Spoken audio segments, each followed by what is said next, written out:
Welcome back to my class.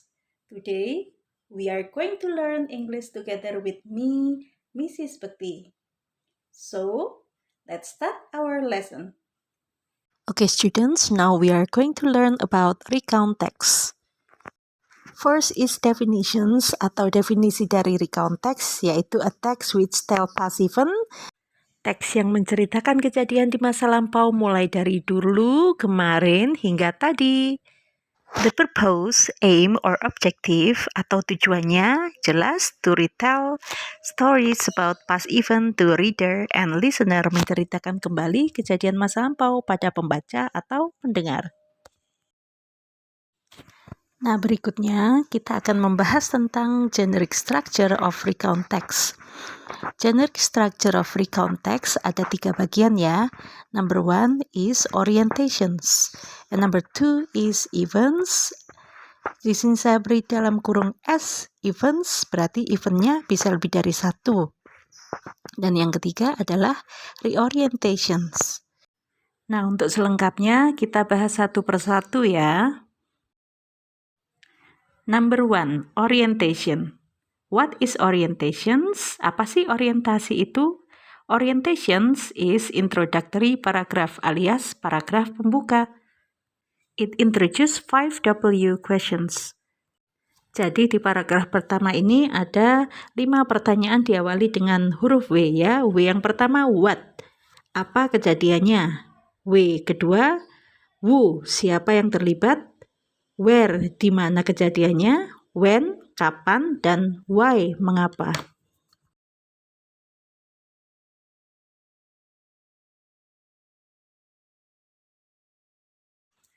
Bagian kedua dari recount text adalah event atau kejadian. Pengertiannya, event is a series of event where the recount is told in chronological order, atau rangkaian kejadian yang diceritakan secara berurutan.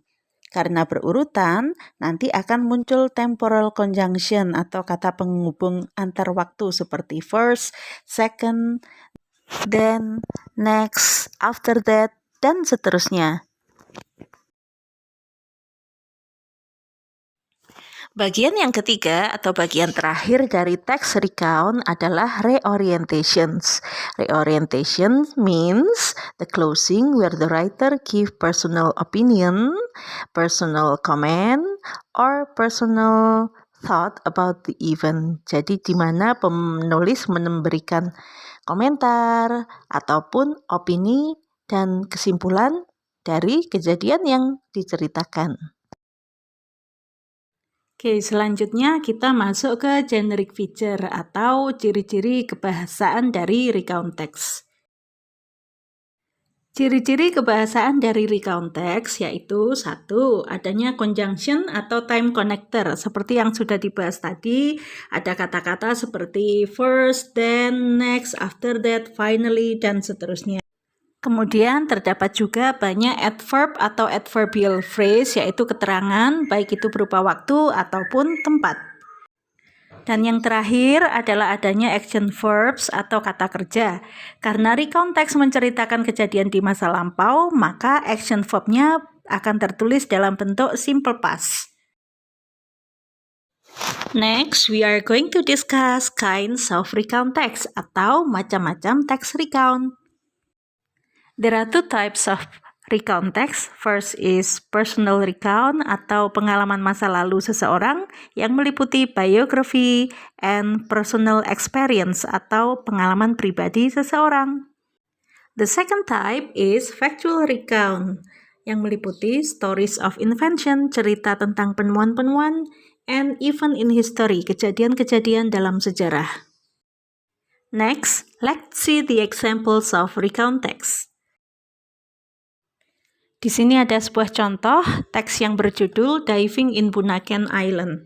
Di paragraf pertama kita baca, Last year, I left New Zealand for Bunaken Island. I went there with a group of New Zealand divers, and getting there was not quite easy. Di awal paragraf kita menemukan kata last year atau tahun lalu yang menunjukkan when the event is happened. Kemudian ada kata I atau saya yang menunjukkan tentang siapa kejadian ini. Selain itu, kita juga mendapatkan jawaban untuk pertanyaan where, di mana kejadian ini berlangsung, dan what, apa kejadiannya. Lanjut ke paragraf kedua, kita baca, soon after our arrival at Bunaken, we got a general briefing. It included a description about how to take pictures underwater.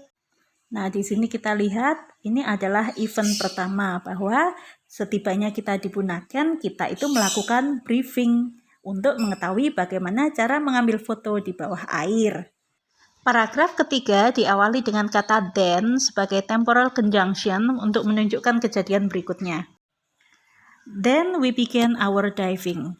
Kemudian kita melanjutkan penyelaman. Nah, di sini kita lihat, maka di paragraf ketiga ini menunjukkan event atau kejadian di saat mereka menyelam di Laut Bunaken. Lanjut ke paragraf keempat, yaitu paragraf terakhir, diawali dengan kata in summary sebagai kesimpulan. The trip was mostly enjoyable. This place is so impressive with its marine life. Di sini kita melihat kesan-kesan penulis tentang pengalamannya selama di Bunaken, bahwa pengalamannya ke sana sangat menyenangkan dan pemandangan bawah lautnya sangat mengesankan. Okay, students, that's all the material for today. I hope you understand the explanation.